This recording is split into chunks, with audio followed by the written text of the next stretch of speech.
तो फ्रेंड, जैसे कि आप जानते हैं कि अपने platform android app Manish Jindal GATE mechanical lectures पर मैं फ्री ऑफ कॉस्ट इंडिया के सभी मैकेनिकल इंजीनियर्स को गेट मैकेनिकल एग्जाम के लिए प्रिपेयर कराता हूँ, बाकी एग्जाम्स के लिए प्रिपेयर कराता हूँ। तो एज ए रिजल्ट हजारों मैकेनिकल इंजीनियर्स हमारे प्लेटफॉर्म से जुड़े हुए हैं, उनसे इंटरेक्ट करने का मौका मिलता है, उनकी सोच क्या है ये पता लगता है। तो कल मैं एक स्टूडेंट से इंटरेक्ट कर रहा था, ये टोल्ड मी कि सर लाइफ में कुछ भी करूंगा, कुछ भी, पर एमटेक नहीं करूंगा। तो मैंने उससे पूछा, मतलब भाई एमटेक से इतनी नफरत क्यों है तुझे? देन ही टोल्ड मी कि सर जब भी मैं, वो एक प्राइवेट कॉलेज में है, तो जब भी मैं कॉलेज जाता हूँ और अपनी फैकल्टी को देखता हूँ तो लाइफ में एक ही आवाज आती है दिल से कि भाई कुछ भी करना है भाई, टीचर नहीं बनना, और एमटेक के बाद सिर्फ टीचिंग में ही स्कोप है। ठीक है, तो मैंने बोला भाई तुझे मतलब ये बात बताई किसने? बोलता सर आसपास सारे लोग यही कहते हैं। Then I asked him a question, मिला यार तूने देखा है कि कंप्यूटर इंजीनियर्स की जो सैलरीज है वो हम लोगों से कितनी ज्यादा होती है? मतलब कुछ ही टाइम बाद, कुछ ही एक्सपीरियंस के बाद वो लोग मतलब लाख, 1.5 लाख, 2 लाख रुपए महीने की सैलरी ले रहे हैं, और हमारे यहाँ पर 10-10 साल वाले एक्सपीरियंस वाले जो मैकेनिकल इंजीनियर्स हैं वो भी अराउंड नियरली 30-35-40,000 की सैलरी ले रहे हैं 10 साल के एक्सपीरियंस के बाद। तो मैंने उससे पूछा कि इतनी पे डिस्पैरिटी यहाँ पर क्यों हमें देखने को मिलती है? ठीक है, तो फ्रेंड्स उसका जो रीजन है, एक्चुअल रीजन ये है कि एक कंप्यूटर इंजीनियर चाहे छोटा हो या बड़ा हो, everyone is doing something creative. चाहे वो एक छोटा सा प्रोग्राम ही क्यों ना लिख रहा हो, मतलब वो कुछ नया क्रिएट कर रहा है। वहीं पर हमारे यहाँ पे मतलब 90% ऑफ द जो मैकेनिकल इंजीनियर्स हैं, 90% की बात कर रहा हूँ, मतलब वो प्रोडक्शन और मेंटेनेंस में काम कर रहे हैं। मतलब बीटेक करेंगे, उसके बाद किसी कंपनी में जाएंगे और वहां पर एक प्रोडक्शन लाइन होगी, उस प्रोडक्शन लाइन पे खड़े हो जाएंगे और किसी कंपोनेंट को वो बनाना शुरू कर देंगे। ठीक है, या फिर वो किसी फैक्ट्री के अंदर एज अ मेंटेनेंस इंजीनियर काम करेंगे, जब भी कोई ट्रबल आएगा तो उसको रेक्टिफाई करेंगे। अब ऐसे केस में दे आर रिप्लेसेबल, मतलब अगर वो मना कर दे कि मैं काम नहीं करूंगा तो उनकी जगह कोई और आएगा और शायद उनसे बेटर काम कर सके।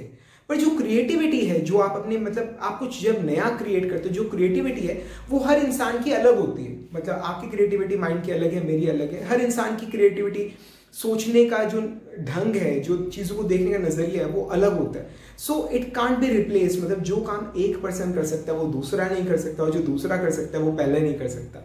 तो मैंने उससे पूछा कि यार जो ये कार वगैरह तू देखता है जो चलती है सड़कों के ऊपर, कार, बाइक, कुछ मैकेनिकल इंजीनियर ऐसे होंगे जिन्होंने उन कार को, बाइक को डिजाइन किया होगा।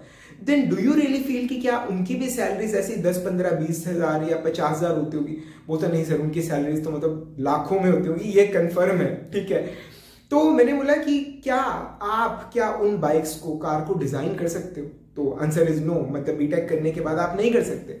उसका रीजन क्या है कि मतलब हमें आरएसी की नॉलेज है, थर्मोडायनेमिक्स की नॉलेज है, स्टीम जनरेशन पावर की भी नॉलेज है, हमें इंजन्स के बारे में पता है, ऑटोमोबाइल का भी पता है, but we are jack of all trades. ठीक है, मतलब हमें हर चीज के बारे में थोड़ा मालूम है, but we are master of none. हमें किसी भी चीज की डिटेल में कोई जानकारी नहीं है। ठीक है, तो जो पर्सन डिजाइन कर रहा है, ऑफकोर्स उस पर्सन को उस चीज की इन डेप्थ नॉलेज होगी, और वो इन डेप्थ नॉलेज आपको तब मिलती है जब आप किसी फील्ड के अंदर मास्टर्स करते हो। ठीक है, तो राजे अपने माइंड से ना सबसे पहले तो ये चीज निकाल दो कि एमटेक के बाद कोई स्कोप नहीं है, सिर्फ टीचिंग में ही स्कोप रह जाता है। ये बिल्कुल गलत है। अब डिपेंड करता है कि आप एमटेक कहाँ से करो, मतलब अगर जिस कॉलेज से आपने बीटेक किए, अगर आप उसी कॉलेज से एमटेक कर रहे हो तो कोई फायदा नहीं है। ठीक है, अगर आप किसी अच्छे कॉलेज से, किसी अच्छे कॉलेज की अच्छी ब्रांच से, या आप किसी आईआईटी से अगर आप मास्टर्स कर रहे हो, ठीक है, IIT Delhi, Kanpur, Kharagpur, IIT Madras, IIT Bombay, अगर आप इन जगहों से अगर आप मास्टर्स कर रहे हो तो आपका फ्यूचर जो है वो बहुत ब्राइट है। मतलब जो कंपनीज आपको लेके जाएंगी वो कंपनीज बहुत अच्छी होंगी, और जिन फील्ड में वो कंपनीज आपको प्लेस करेंगी, रिसर्च एंड डेवलपमेंट, वो फील्ड बहुत अच्छा होगा। ठीक है, और उस फील्ड के अंदर जैसे जैसे आप काम सीखते जाओगे आपकी वैल्यू बहुत एक्सपोनेंशियली बढ़ेगी। आप एज ए रिजल्ट आपकी जो सैलरी है वो भी एक्सपोनेंशियली बढ़ेगी। ठीक है, सो फ्रेंड्स मेरी तो जो सोच है वो ये है कि इंडिया के हर मैकेनिकल इंजीनियर को कोशिश करनी चाहिए बीटेक के बाद किसी अच्छी जगह से या आईआईटीज वगैरह से एमटेक करने की। ठीक है, एक बार अच्छी जगह से, आईआईटीज वगैरह से आप एमटेक करोगे, ठीक है, तो उसके बाद आपका जो फ्यूचर है वो खुल जाएगा। एक तो मतलब ब्रांड की वैल्यू ही अलग होती है। आप जीन्स भी लेने चाहते हो तो आपके दिमाग में होता है यार कहीं ना कहीं ब्रांडेड जीन्स लेनी है, ब्रांडेड कपड़ा पहनना है। ठीक है, तो जब आप खुद एक ब्रांड के साथ, किसी आईआईटी के साथ जब आप एसोसिएट होते हो, जब आपको आईआईटी का टैग मिलता है तो आपकी वैल्यू वैसे ही बहुत ज्यादा बढ़ जाती है। उसके बाद आपको बहुत अपॉर्चुनिटीज मिलेंगी, अच्छी अच्छी कंपनी के अंदर आप अप्लाई करोगे तो आपको कॉल आएगा। ठीक है, और आपका जो फ्यूचर है वो सारे भाग जो है वो आपके खुल जाएंगे, दरवाजा खुल जाएगा। जितनी मेहनत करोगे आपको एक्सपोनेंशियली कई गुना रिजल्ट मिलेगा आपको। ठीक है ना।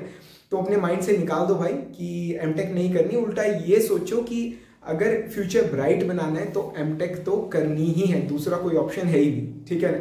तो फ्रेंड्स, कोई भी क्वेरी नीचे कमेंट्स में पूछ लेना मुझसे, या मेरी android app Manish Jindal GATE mechanical lectures पे चैट सेक्शन में आप मुझसे पर्सनली चैट कर सकते हो, ठीक है।